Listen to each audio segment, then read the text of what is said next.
ষড়যন্ত্র ও উদ্দেশ্যমূলকভাবে দলীয় পদ স্থগিত করার অভিযোগ করেছেন বিএনপি নেতা গিয়াসউদ্দিন কাদের চৌধুরী। বান্ডেল থাকলে প্রতি সেনমানিতে টাকা বাঁচবে। বিকাশ সেনমানি বান্ডেল কিনে জিতুন প্রতি লেনদেনে। গুলশানে নিজ বাসায় সংবাদ সম্মেলনে এই অভিযোগ করেন তিনি। জানান, চট্টগ্রামের রাউজানের যেসব হানাহানি ও সংঘাতের ঘটনায় তাকে অভিযুক্ত করা হয়েছে সেখানে তার কোনো সম্পৃক্ততা নেই।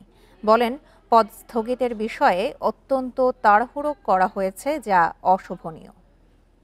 ঘটনা ঘটেছে মনে হয় ৬টা সাড়ে ৬টার দিকে। আমার প্রেমপত্র এসেছে ৭টা ১০-এ। পার্টির সিদ্ধান্ত আমি মাথা নত করে নিয়েছি।